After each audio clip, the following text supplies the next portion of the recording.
análises do ponto F, porque o ponto F vai confundir com força. Então, se colocar ponto, colocar F, você vai entender, tem uma força F ali.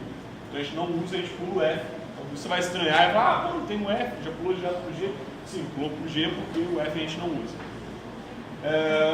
Pediu para a gente determinar então quais vão ser as reações internas, as cargas resultantes internas do ponto G aí do nosso material. Bem simplesinho de fazer, embora um pouco trabalhoso, mas não tem nenhum segredo não. Então a gente vai resolvendo aos poucos aí para facilitar um pouquinho nossa vida. Primeira coisa, já falei para vocês, quando você for analisar um problema, vê, tem carga concentrada? Beleza, tá certo. Tem carga distribuída, preciso concentrar ela. Então você começa por aí, para você começar a resolver qualquer coisa que você tem que fazer. Então primeiro, você vai concentrar a carga. Vou fazer ele aqui embaixo. Então P vai ser igual. É uma carga triangular, embora é um triângulo retângulo de cabeça para baixo em relação ao que a gente está habituado a ver, mas ainda assim é um triângulo retângulo e funciona do mesmo jeito, base vezes altura. No lugar da altura você coloca a carga distribuída, dividido por 2. Nós vamos fazer do mesmo jeito. Então, o tamanho da base, 3 metros, vezes a altura, que é esse lado aqui, na verdade você usa a carga distribuída, dividido por 2. Então você vai achar aí P igual a P de 900 mil. Concorda? Então beleza, a gente já sabe que tem um P de 900. Nesse caso é até mais fácil de fazer, porque quando você for posicionar a força, você vai posicionar ela 1/3 desse comprimento todo. 1/3 de 3 é 1, né? Então você vai partir aqui desse ponto, 1 metro para a direita, você vai ter já onde vai estar essa força de 900. Quando a gente for fazer nosso diagrama, a gente já vai ter ele já fácil de posicionar. Então é isso que a gente vai fazer agora. Teremos basicamente 3 diagramas de corpo livre desse problema. Então a gente vai pegar aí e vai fazer o primeiro, analisar o que tem que ser analisado, o segundo, analisar o que precisa, e o terceiro, para terminar o problema. Então, esse aqui é o primeiro. Série primeiro. O que a gente vai fazer então? Vamos ver o que a gente tem aí e o porquê que a gente vai usar 3 diagramas de corpo livre, né? Todo esse material aí, você vai ter que analisar uma seção em G. Se você fizer uma seção aqui em G, você tem um segmento que vai do A ao G, que é só esse pedacinho aqui da esquerda, que é moleza de resolver, né? Se você pegar do G em diante, você tem uma barra aqui em cima, o D aqui embaixo, outra barra aqui, os apoios, a carga triangular aqui embaixo, então fica bem difícil de fazer, né? Então, resolver do A para o G, vai facilitar bastante. Então sim, a gente vai resolver esse AG aqui. Só que a gente tem um problema. A gente tem aqui uma força de 1500 vertical para baixo e a gente tem aqui uma barra inclinada. Essa barra inclinada vai exercer alguma força no nosso sistema. E a gente precisa saber quanto que vale essa força. Então essa força aqui, ó, uma força de AB, a gente não conhece. Então a gente tem que arrumar uma forma aí para resolver quanto que vale essa força de AB. Então é por isso que a gente vai ter vários passos para fazer. Porque a gente precisa calcular quanto vale esse cara aqui. Então por isso que a gente vai ter que dar algumas voltas a mais. Porque para saber, você precisa saber das forças que atuam em B. Para saber das forças que atuam em B, você precisa conhecer o que é o C. E daí vai. Beleza? Então você tem que partir passo a passo. Nosso primeiro diagrama de corpo livre é basicamente o mesmo problema. A gente só vai mudar essa carga que está distribuída e colocar no lugar certo. Então a gente vai ter inicialmente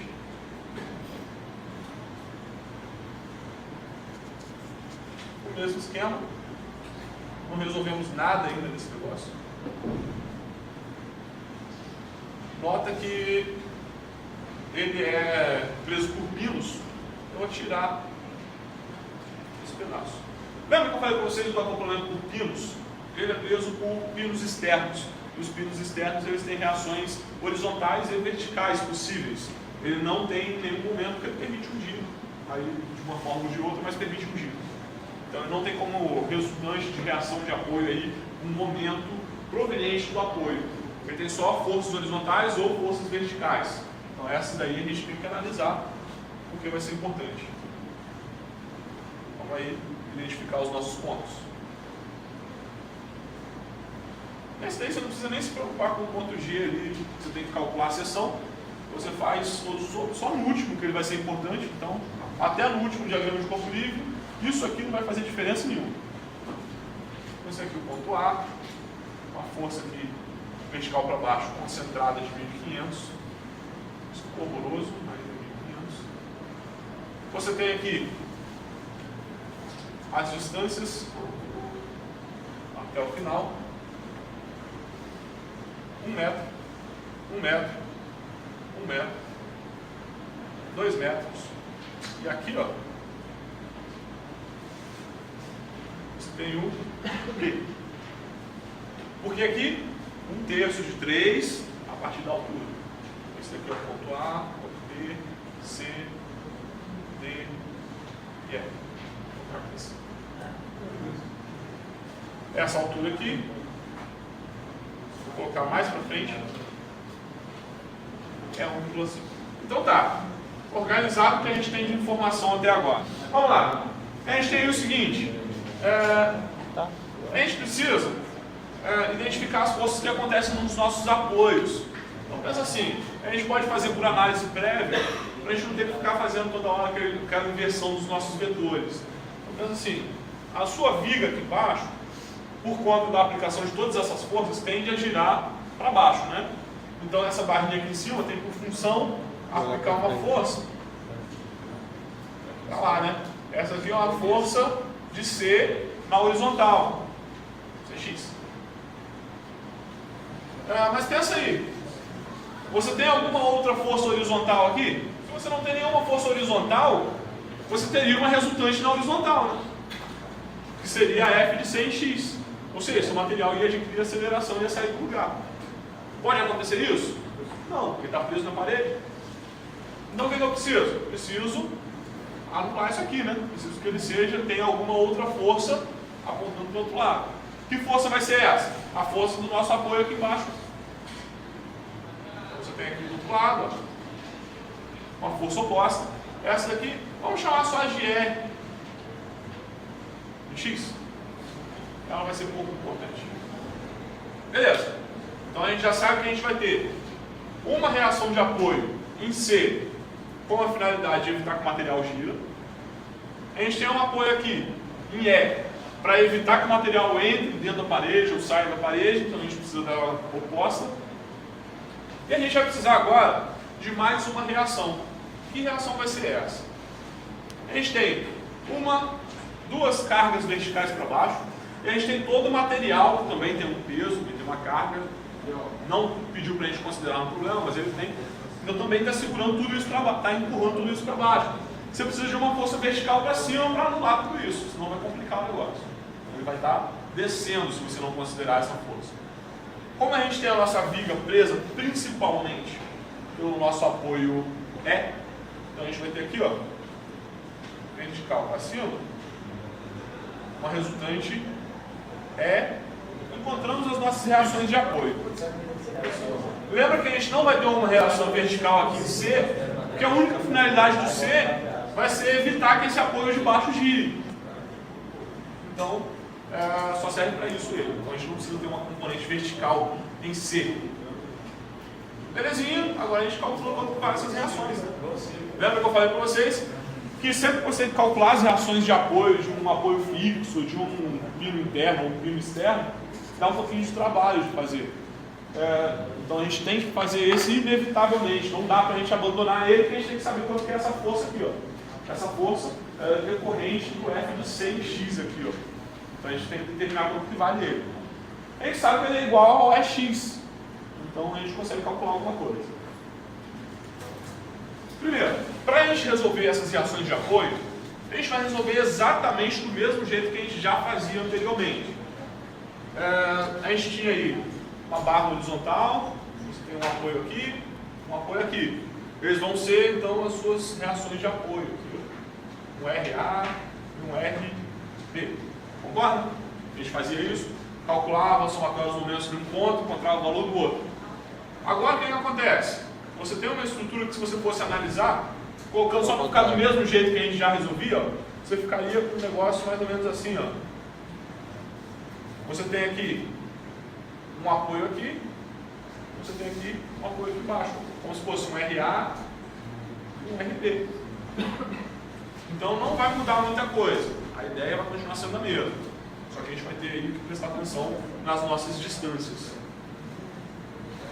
porque ele não está vertical, ele está de lado. E no caso ali seria RC e RN. Isso. Vamos partir do que é mais fácil primeiro. Não é necessário para você calcular o problema até então, só se você quiser resolver do G para o lado do E. Então não seria necessário fazer isso se fosse pedisse para você fazer lá na prova, mas é uma forma de resolver também. Então vou colocar para vocês só para vocês saberem como faz para calcular. Primeira coisa que a gente vai calcular, que é o mais fácil, é Y. Como que você vai fazer esse Y?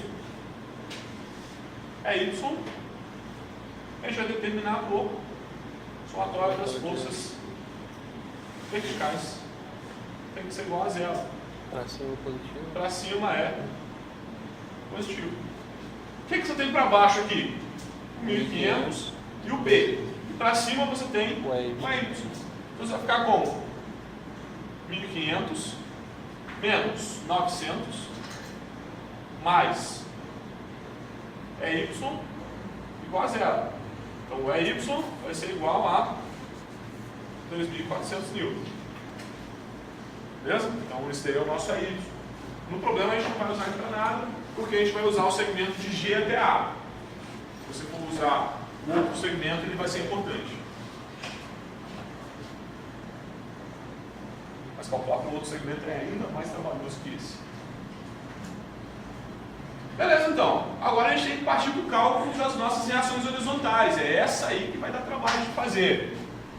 O que acontece? A gente tem que calcular ou o EX ou o F de CX. Vamos calcular primeiro o EX, porque se a gente calcular ele, onde a gente tem forças, informações de força, vai ficar mais fácil do que se a gente for calcular direto o F de C e X. Então a gente calcula esse de baixo, acha quanto vale ele, o de cima é igual, só muda o sinal, né? Lembra que a função do de baixo é evitar que o de cima entre dentro da parede. Então, F de C e X em módulo é igual a EX. Então a gente vai pegar, vai calcular o EX. Por quê? O módulo de EX é igual ao módulo de F de CX. Coloca entre parênteses só para você entender o porquê que a gente está fazendo isso. Beleza, vamos calcular quanto vale esse EX. Lembra que eu montei aqui o esquema como se ele tivesse um pezinho? Aquilo vai ser importante para a gente. Então a gente vai ter que calcular ou o E ou o C como ponto fixo, para a gente poder anular uma das duas incógnitas. Já que a gente quer calcular o EX, a gente vai usar como ponto fixo o C, do mesmo jeito que a gente já fazia. Então a gente só virou de lado. Esse aqui vai ser o nosso ponto fixo. Então a gente tem que analisar agora os momentos. Nota que a gente tem aí algumas diferenças. Por quê? Porque você vai ter aí uma organização de forças e distâncias em relação a C um pouquinho diferente do habitual. Já cai lá praticamente naquele caso da rodando, né? Porque a gente fez a barrinha mais ou menos assim. Aqui a gente cai em alguma coisa parecida. Então a gente vai ter uma força horizontal aqui, que tende a girar o material em torno de C. E a gente tem forças verticais que tende também a girar o material em C. Então, para a gente analisar, a gente vai ter que buscar aí uma forma de resolver. Se você não consegue abstrair, vai ficar difícil para você resolver, você faz o seguinte, pega ali, ó, faz uma barra em formato de L. Como que isso pode te facilitar? Esse daqui é o ponto C. Isso daqui é a altura de 1,5. Você tem aqui, ó, nessa extremidade, uma força de 1.500, que já é conhecida. Dessa força de 1.500, ó, a 3 metros dela, você tem a força P. Então aqui você tem o P. 2 metros de P, você chega no ponto E, que é aqui, ó. Esse pedaço, 2 metros. E você tem aqui algo que também tende a girar, que é o EX, que a gente quer calcular quanto que vale.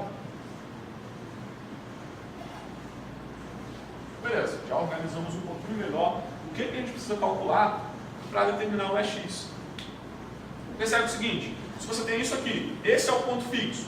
Essas duas forças verticais para baixo tendem a girar aqui no sentido anti-horário. Então o torque dos dois vai ser um torque positivo.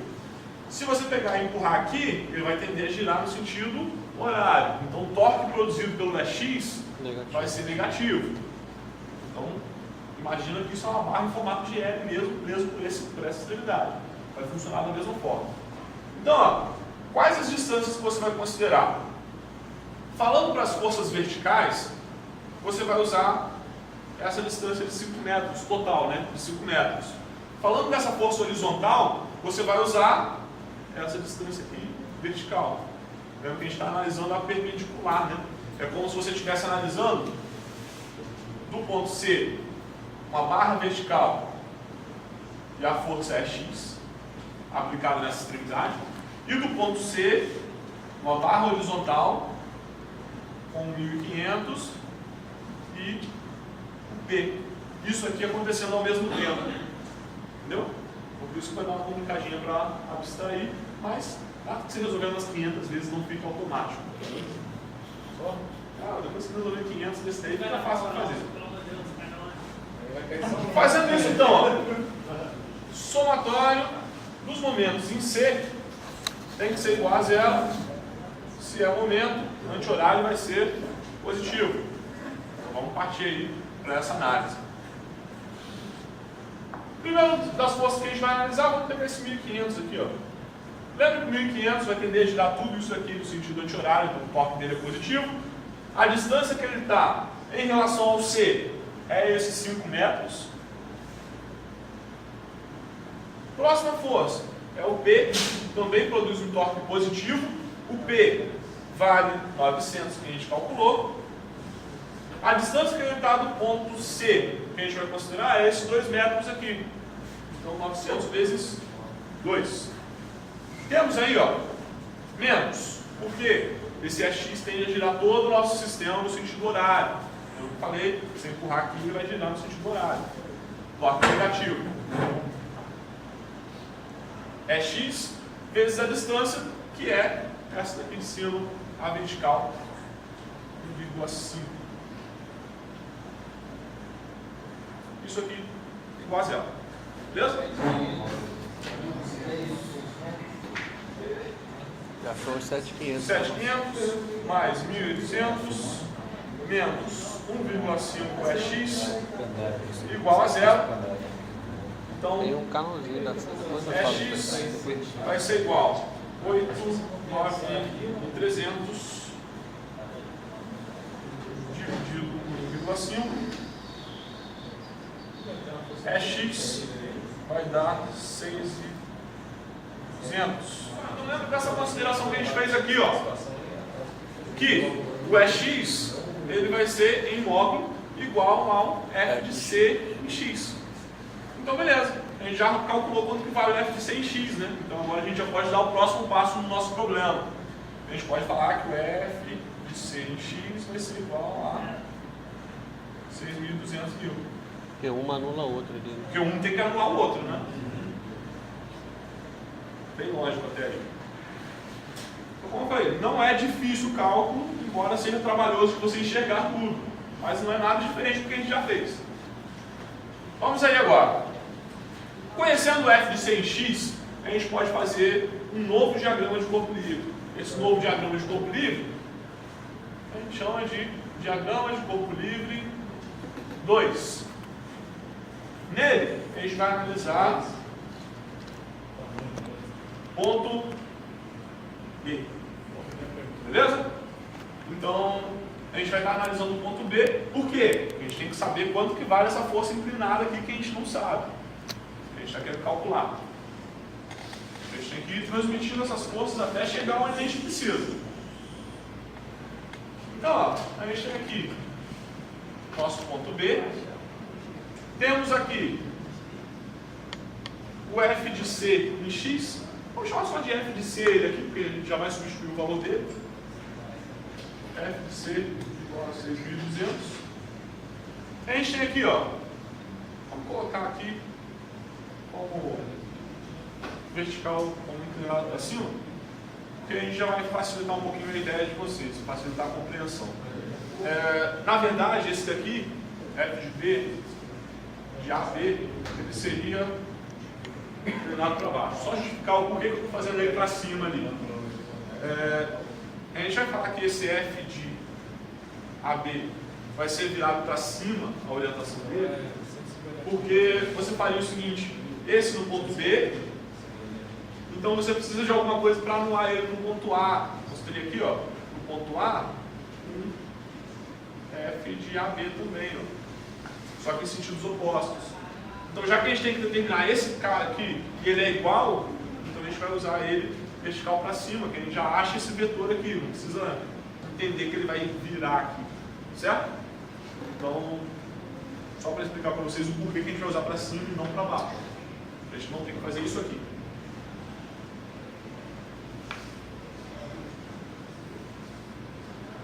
Essa força inclinada, então, é aquela que a gente está procurando lá, ó. É o F de AB. Esse ponto aqui é o ponto A, ó. Eu já quero saber quanto vale ele. Temos aí uma força de B e D, e isso já é informação suficiente para você calcular quanto vale as duas componentes. Beleza? Esse é o nosso segundo diagrama de corpo livre, mais simples possível para a gente resolver. Os triângulos retângulos, sem exceção, eles têm que ser múltiplos do triângulo pitagórico, porque senão você vai ter uma variação no ângulo e não vai formar exatamente 90 graus entre os catetos. Então o que acontece? Todos os triângulos retângulos serão múltiplos de 3, 4 e 5 para os seus lados. Por quê? Se você alterar essa proporção, vai acontecer que, por exemplo, isso aqui, ó, vai acontecer maior do que 90. Ou, se você altera para mais, ele vai ficar menor do que 90. Então você precisa que ele seja sempre proporcional. Vai multiplicar por 10, vai multiplicar os 3 por 10. Vai multiplicar por 0,73, vai para os 3. Beleza? Então, embora não seja muitas das vezes possível você observar essa proporção, porque os números vão ser multiplicados aí, pelos mais diversos valores, mas para ele ser precisamente um triângulo retângulo, ele tem que obedecer essa regra. Por que eu estou falando isso? A gente vai usar isso aqui. Então, o triângulo pitagórico permite a gente calcular as nossas componentes desse triângulo. O que a gente vai fazer? A gente vai reorganizar essas componentes. A gente pode dizer o quê? Se você juntar esses dois, já que isso tudo está em equilíbrio, se você juntar esses dois aqui, tem que dar o F de AB, né? Então, você tem que, o F de BD é uma componente vertical do F de AB, e o F de C, que é o 6.200, é como se fosse uma componente horizontal do F de AB. Então a gente pode pegar aqui e dizer o seguinte: F de AB, ó, na horizontal, o F de C, e na vertical, o F de BD. Então, ó, se eu juntar o F de C com o F de B, e D aqui, tem que dar o F de AB. Formado um triângulo retângulo, porque lá no problema você já vê que isso aqui é perpendicular, 90 graus. O que é que você vai fazer então?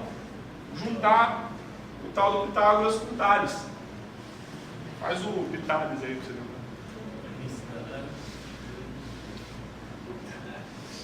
Ó, triângulo pitagórico, lembra? Triângulos retângulos são sempre múltiplos, então vai ser sempre proporcional a ele. Esse lado é 3, esse 4, e esse daqui 5. Concorda? Agora a gente aplica o teorema de Tales. Como que a gente faz esse tal desse teorema de Tales? A gente analisa semelhanças e proporções de lados. Então você vai falar, por exemplo, que o lado FC é proporcional ao lado 4. Assim como o lado F de AB é proporcional ao lado de 5. Consegue fazer. O que você não pode fazer? Você não pode misturar a ordem lógica da sua análise. Como assim? Se você fizer o maior com o respectivo menor, você tem que fazer o outro seguindo a mesma lógica. Maior proporcional ao respectivo menor. Seguir, então, sempre a mesma lógica. Posso fazer de outro jeito? Pode, vai dar a mesma coisa. Tem que dar a mesma coisa. Você pode pegar lá e fazer, ó, maior pelo maior, desde que o menor esteja para o menor também. Então você consegue analisar de qualquer jeito. Só não bagunçar. Fazer maior com menor, menor com maior. Aí vai dar errado. Beleza? Então aplica aí o teorema de Tales com bastante cuidado para você não se perder e errar e bobeira. Vamos aí, rapidinho. Então vamos fazer aqui. O f de c, que é o 6.200, está para o lado 4. Assim como o f de AB, lembra que a gente fez o maior pelo menor, pelo respectivo menor. Então, o f de AB dividido por 5. Beleza? Resolvido o problema. Então, assim, você pode falar que o seu f de AB vai ser, por exemplo, f de C, nesse caso aqui, pela ordem que a gente resolveu, 5/4. Por que a gente vai fazer isso? Porque vai ficar mais rápido a sua resolução. Você já sabe que é 5/4, já conhece o f de C, é só fazer o valor dele vezes 5/4. Beleza? A gente está fazendo a relação do menor para o maior. Se a gente fosse fazer o contrário, seria 4/5. Então é só você pegar e multiplicar em x. Aquilo é só uma outra notação que você tem para você representar a mesma coisa. Então você faz aí o f de AB vezes... Aliás, nem precisa fazer isso aqui, né? Só multiplica o 6.200 por 5 e divide por 4, você já acha o f de AB. Agora, ó, vamos fazer o seguinte. A gente já sabe que depois, quando a gente for analisar as forças que atuam em A, o f de AB ele vai ser uma força inclinada, você vai ter que decompor ele em vertical e horizontal. Você já sabe que a horizontal é o 6.200, que a gente falou que ele vai ser o equivalente ao horizontal. Então a gente vai calcular quanto vai valer essa componente vertical aqui agora. Para quê? Para que depois, na hora que a gente for calcular a resultante interna, a gente já ter os valores prontos e não precisar calcular outra vez. Beleza? Então aproveitar que a gente já está mexendo com proporção, teorema de Tales, vamos pegar, calcular a componente vertical e ver quanto vai dar isso. Então a gente vai pegar aí e calcular f de BD. O f de BD está para o lado de 3, assim como o seu f de AB ou f de C, você pode usar qualquer um deles. Vou usar o FC aqui. Por quê? É 6.200, não tem esse 7,5 no final. Então, 6.200 está para o lado de 4. Se você já tinha resolvido isso antes, passo a passo, você já tem esse pedaço pronto, né? Então, o seu f de BD vai ser igual. Quanto vai dar esse? Confere se é isso mesmo. Esse é 3. Esse é o final.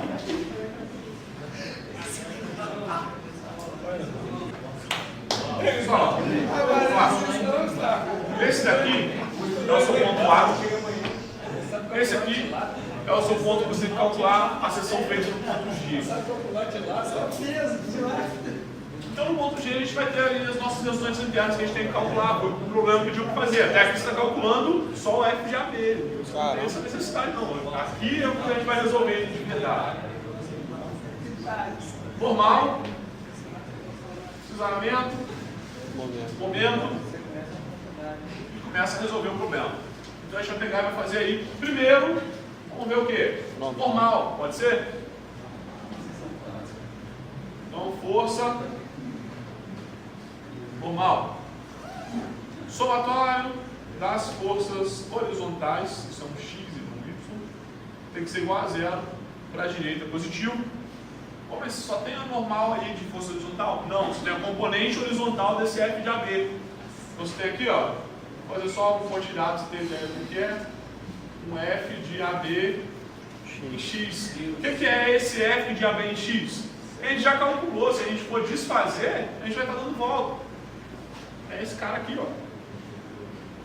Então eu vou ter mais 6.200 mais normal, nenhuma outra força horizontal no meu sistema, isso é igual a zero. Então a sua normal vai ser igual a menos 6.200, o que quer dizer que ele não é para a direita, e sim para a esquerda. Você já sabe que ele é para a esquerda. Feito isso, ó, você já resolveu. Agora você resolveu um terço do problema. Agora a gente vai para mais uma parte. Força. Desalamento. Força de desalamento com forças verticais, então o somatório das forças verticais igual a zero para cima é positivo. Lembra que a gente tem aqui, ó, uma componente vertical dessa força de AB. Vou fazer ela um pouquinho para frente aqui, ó. Um F de AB em Y. O que é esse F de AB em Y? É esse cara que a gente calculou antes do que eu falei. Vou calcular antes para não ter que voltar e calcular outra vez. É esse cara aqui, ó. Então a gente vai ter vertical para cima, ou seja, positivo 4.650, vertical para baixo 1.500, vertical para cima aqui na frente, o V que a gente quer saber quanto vale. Igual a zero. Ele é positivo. Isso vai dar 350 mais V, então o V vai ser igual a menos 350. Mais uma vez, encontramos aí o vetor ao contrário do que deveria. Então o V não é vertical para cima, ele é vertical para baixo. Beleza? Agora a gente resolve a última das resultantes internas. F, AB, Y. É esse cara.